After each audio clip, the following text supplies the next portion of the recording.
Only a virtuous people are capable of freedom. Only a virtuous people are capable of freedom. Of course, Ben Franklin famously said that, highlighting the belief that a virtuous citizenry is essential for a successful, self-governing society. Without a foundation of character and ethics, self-government is not a thing. It just is not going to work.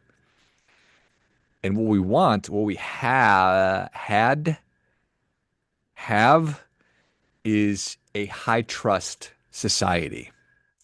And what's essential for a high trust society is that individuals must pursue duty over self-interest. We must contribute more than we take out.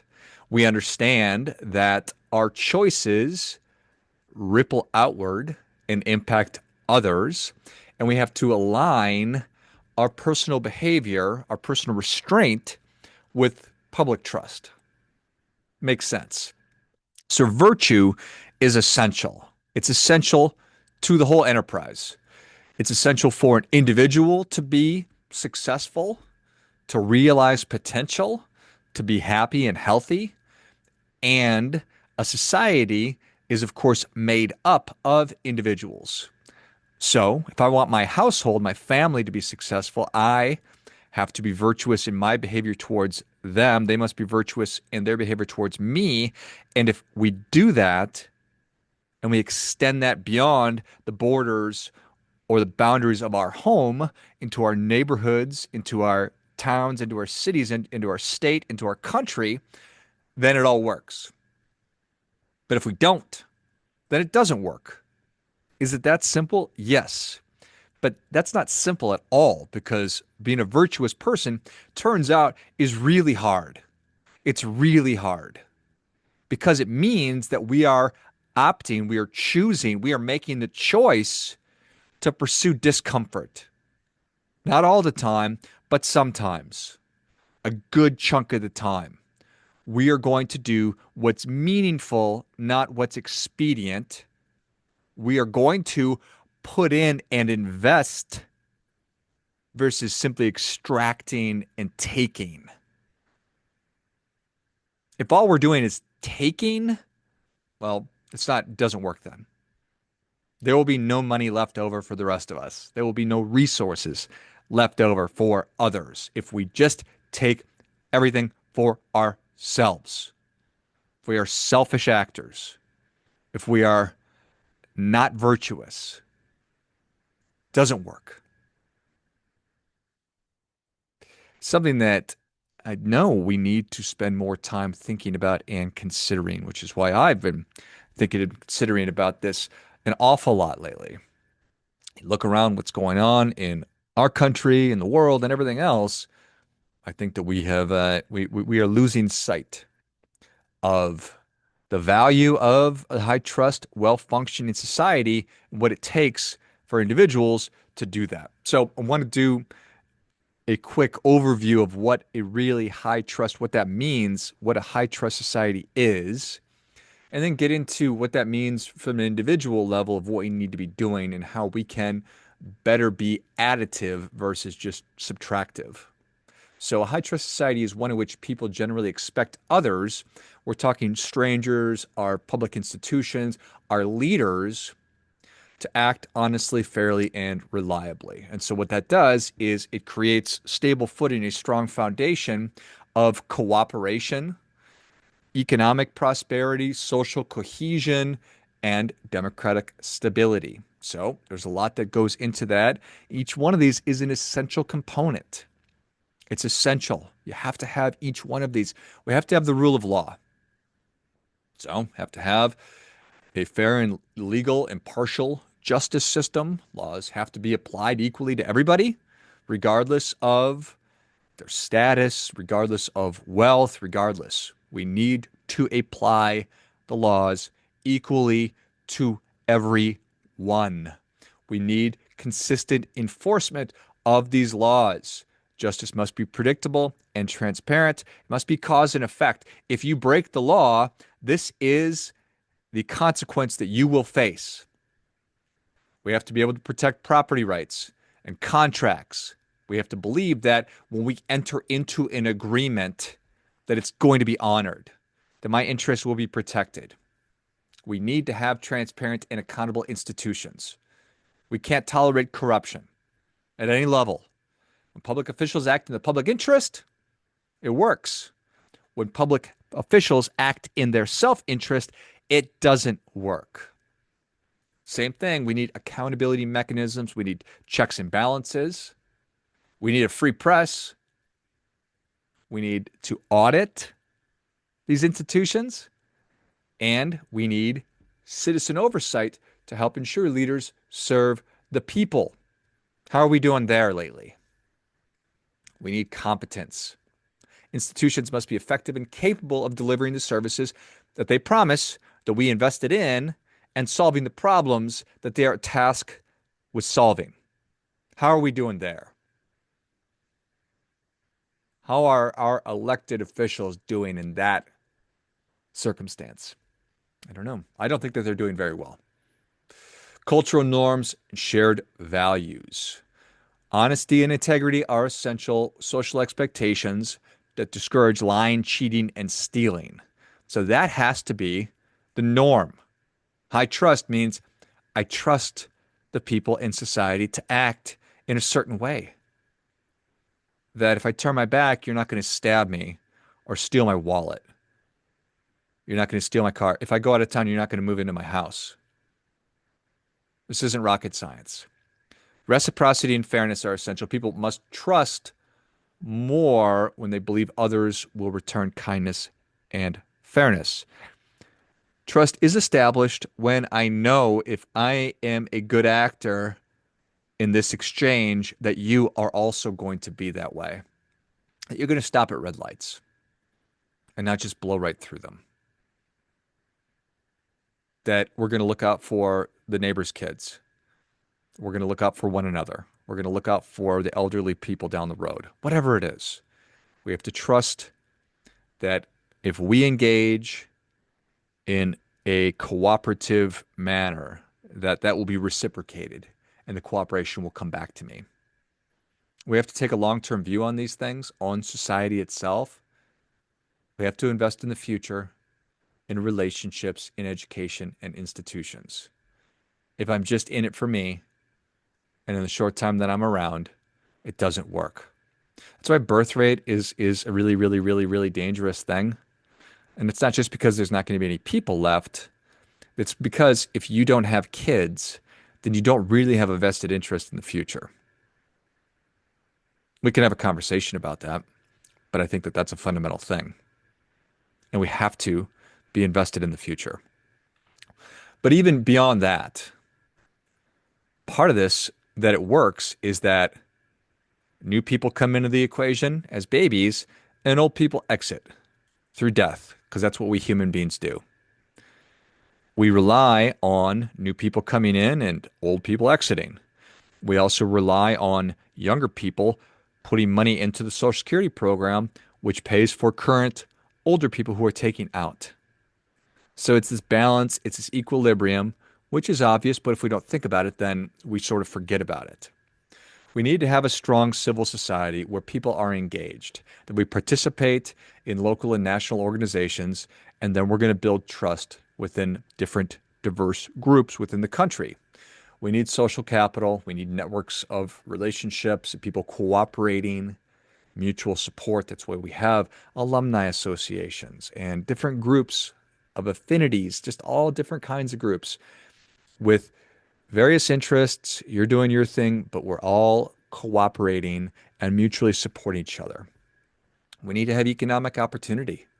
Things need to be meritocratic. Meritocratic, that means we reward based on merit, not on some other characteristics. When people believe that success is based on effort and talent, not favoritism or manipulation, trust rises. When people believe that your success or the success that they're going to enjoy or not is based on effort and talent, not favoritism and or manipulation, trust rises. You know what happens when you go the opposite way? When people believe that success is based on favoritism and manipulation, not effort and talent, trust declines. It evaporates. Where do we see this in society, if anywhere? All that being said, we need safety nets that are in place. So we need a basic level of social support that ensures that people don't feel abandoned or desperate, or we don't just throw people away. So that's essential. We need to have reliable information and communication. We have to feel like we know what's really going on, that we know the truth. And if we don't feel like that, we're going to start searching for answers in other places. And unfortunately, what we have right now, or what's necessary is a free and responsible media. Free and responsible. That means that they are not in the pocket of some big interest, of big pharma or whatever, big food, big government, big military, you name it. When that happens, when we feel like there's corruption or they're putting their thumb on the scale, we're going to turn our back. And why wouldn't we? Because when they do that, they've abdicated their responsibility. Pure and simple.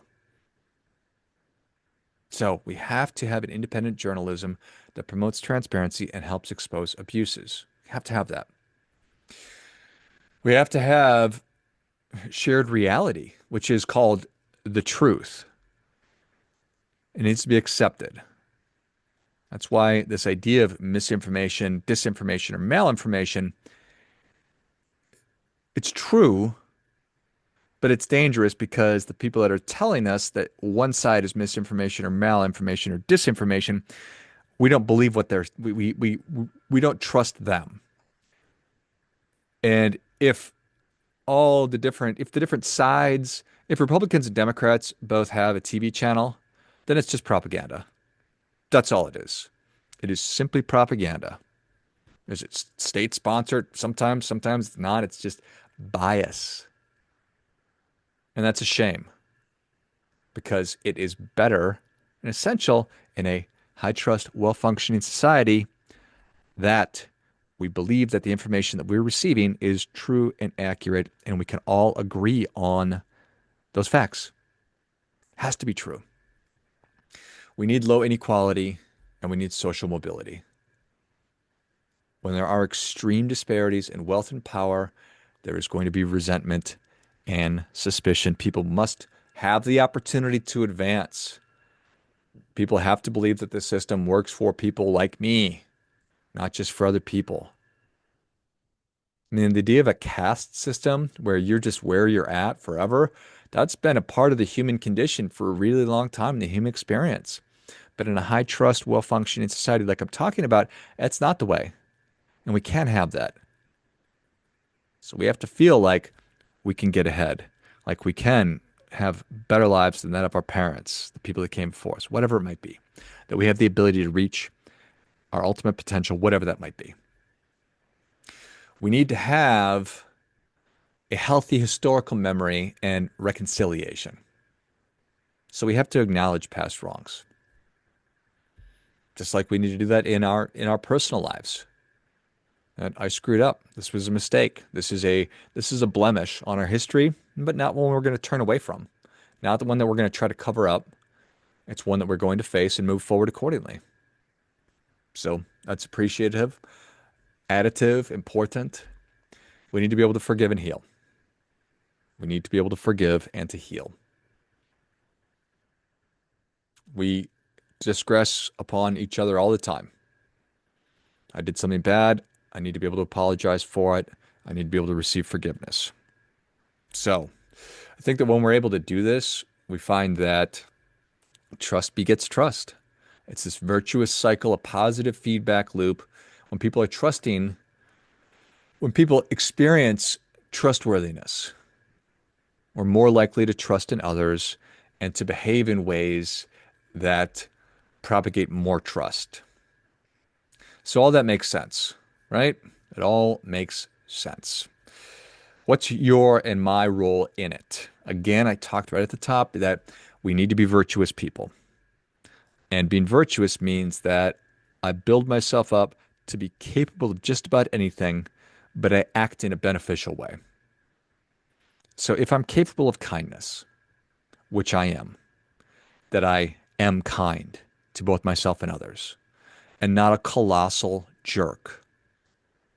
And it's easy, and sometimes it feels good to give somebody a piece of my mind or to give somebody their comeuppance, but it's not beneficial. I need to be kind. If I have the ability to perform in an excellent fashion in my work, as a husband, as a dad, as a friend, then I need to do that. When I choose to phone it in and to slack off and to not operate in an excellent way with excellence, well, then I'm not being virtuous. And this is hard. Again, so being a virtuous person means that I do things that are uncomfortable because there is a greater good in there. Being virtuous means that, yeah, I have the ability to eat ice cream for every meal. I have the ability to get drunk, in the morning, every day, but I don't. I don't eat ice cream with every meal. I'm not getting effed up all the time. I'm exercising, going to the gym. I'm doing uncomfortable things. I'm reading. I'm learning new information. I'm consuming valuable things as opposed to just zoning out and scrolling through social media on my phone or whatever. You get it. So that's what it takes. John Kennedy famously said, "Ask not what your country can do for you, ask what you can do for your country." It's important that I focus on myself, but not in the way that that maybe sounds or that you think. It has nothing to do with my self-interest, even though that kind of does. But it's not narcissism. It's not a prideful thing. It's focusing on myself and recognizing how it is I'm behaving. Am I behaving in a virtuous fashion? And how am I impacting other people? What is my impact? What is my wake on the people that I'm coming into contact with? Am I adding into this equation or am I simply taking out? Am I putting in or am I taking out? And it's got to be a continuous loop for a society to function. New people are born, old people are dying, people are adding into the equation, people are taking out of the equation. But if we're just all taking out and we're only focused on number one, I can't see past the bridge of my nose. It's not going to work. It's not going to work. It's this paradox of self-focus. It's about self-responsibility. It's about personal responsibility. You and I taking ownership of ourselves, how I act, what I'm contributing, the impact that I'm having. Am I am I adding or am I just taking out? That's the heartbeat. So, your role, my role in high trust, high functioning society, it's a self-focus that's not selfish. Ask not what your country can do for you, ask what you can do for your country. What can you do for yourself? What can you do for your family? What can you do for your neighborhood, for your town, for your city, your state, your country? It's not thinking that way is not narcissism or individualism. It is just essential. It's being accountable for your choices. It's taking care of your responsibilities. It's making yourself stronger and improving yourself so you can better contribute. And while you and I are not the center of the world, your behavior is absolutely radiating out and impacting and affecting everybody else. So we need to focus and be additive versus subtractive. Are you leaving things better than when you found them? Are you bringing positive energy? Are you bringing honesty? Are you bringing your highest level of effort? And are you being kind? Other people are just taking. They're exploiting any trust that they might have. They're taking shortcuts. They're sowing division. They're avoiding responsibility. That is what a subtractive person does. They have a level of trust, which has either been given to them or earned or taken, but they have it and they exploit that trust. They take shortcuts. They sow division instead of unity, and they take no responsibility for any of it. I see this all over politics right now.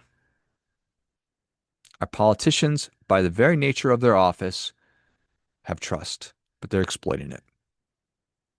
They're taking shortcuts all over the place. Instead of passing one bill for one issue, they just cram all of it together in a 10,000 word page document that nobody's ever going to read.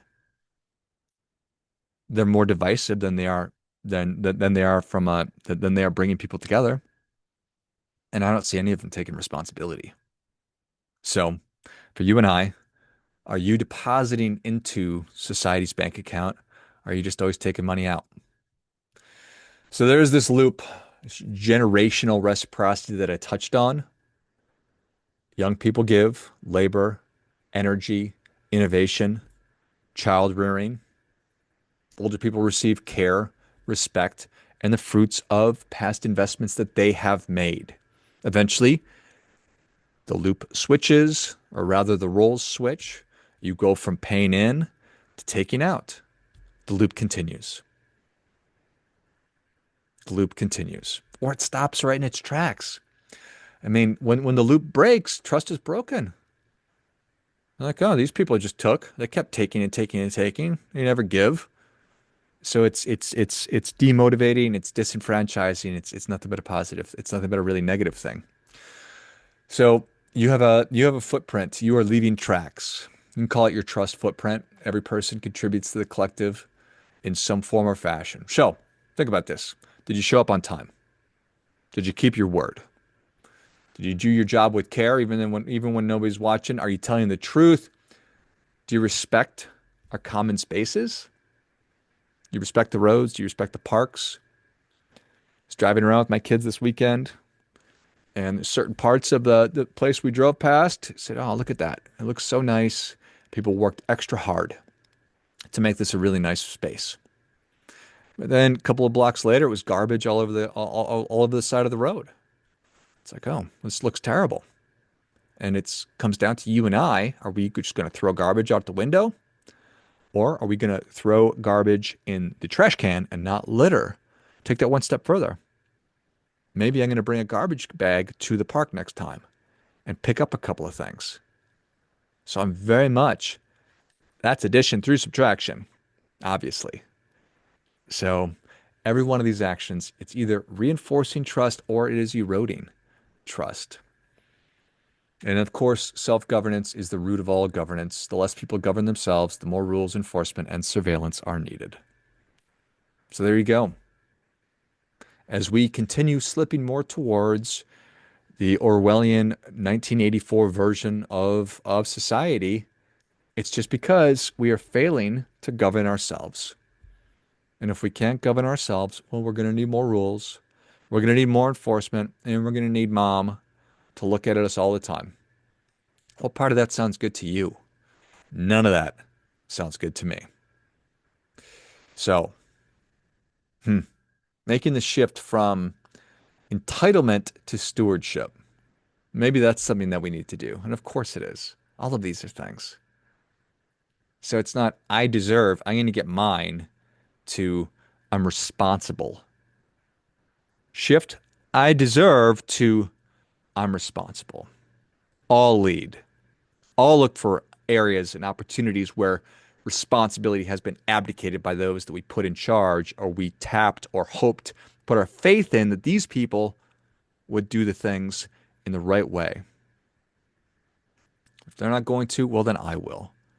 I'm responsible. I'll lead, is the attitude that it's going to take to get back to a successful, high functioning, high trust society. What you do doesn't happen in a vacuum. Choose to live in a way that increases trust, honors the social fabric, recognizing where you are at in your life. Are you building? Are you benefiting? Are you putting in? Are you taking out? And just behave in a way that you're giving evidence to the world that you believe and are a virtuous person. And you believe that a high trust, high functioning society is a better one than a low trust, low functioning society where it just doesn't work. Ask not what your country can do for you. Ask what you do for your country. And of course, you do your part by doing your best.